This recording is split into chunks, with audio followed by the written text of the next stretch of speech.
కిందనే ఉన్న షాపు 10 ఫ్లోర్ల కింద బద్ధకం. ఇంటర్నెట్ ఏం చేస్తుంది? డిజిటల్ మనం అందరం స్క్రీన్ టైం చూడండి, రోజు గంట ఎక్కువైతే ఎవరైతే స్క్రీన్ టైం చూస్తారో వాళ్ళ మెదళ్ళ మీద పనిచేస్తున్నది, బద్ధకం ఎక్కువైపోతున్నది, నిజం వస్తున్నది, ఏం చేయలేము, ఏం ఆలోచించలేము, క్రియేటివ్ ఐడియాస్ రావట్లేదు. ఎవరన్నా కాంటాక్ట్ చేద్దామంటే బద్ధకం, ఎవరన్నా ఫాలో అప్ చేద్దామంటే బద్ధకం, ఎవరింటికన్నా పోయి కిట్ ఓపెనింగ్ చేద్దామంటే బద్ధకం, డెమోలు చూపెడదామంటే బద్ధకం, అప్లైన్ తో మాట్లాడదామంటే బద్ధకం. దీనికి కారణం ఏంటంటే మీ చేతిలో ఉన్న డిజిటల్ ఎక్విప్మెంట్. ఇదంతా పోవాలంటే ఏం చేయాలి?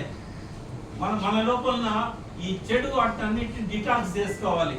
మొడికెల్లో ఉన్న డిటాక్స్ ప్రోడక్ట్ కానీ, అలోవెరా కానీ, నోని కానీ, ఇవన్నీ కూడా మీకు మెదడుని సేఫ్, ఇంటలెక్ట్ కానీ ఇవన్నీ పనిచేస్తాయి. బ్రహ్మి, బ్రెయిన్ యాక్టివ్, అవునా కదా?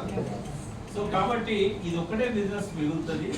బయట ప్రతి షాప్ కూడా మీరు ఇవాళ రాసి పెట్టుకోండి డైరీలో, 15 to 20 years తర్వాత రోడ్ల మీద షాప్స్ ఉండవు. ఇప్పటికే చాలా షాప్స్ తీసేసారు. ఇప్పుడు మీరు ఒక 2 కిలోమీటర్ల రోడ్ మీద వెళ్ళండి, ఎన్ని టూలెట్ బోర్డులు ఉంటాయో చూస్తారు. ఇంకొక 15 to 20 years మనం అందరం బతికే ఉంటారు. నేనే మీ అందరికంటే ఎల్డర్ని, నాకంటే ఎల్డర్ ఎవరంటే చేయలేమంటే 67 ఏళ్ళు. నేను 67 ఏళ్ళు. ఒక్కరున్నారు, ఇద్దరున్నారు.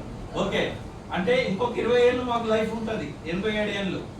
సో ఎందుకంటే మోడీ కేర్ ప్రోడక్ట్ తీసుకుంటుంది. కరెక్ట్ గా వాడి పాజిటివ్ ఆలోచిస్తే 120 years అని బతకొచ్చు, నో డౌట్ అబౌట్. మీరు స్టార్ట్ చేయండి, విజయం మీదే, లక్ష్మి మీదే. Thank you.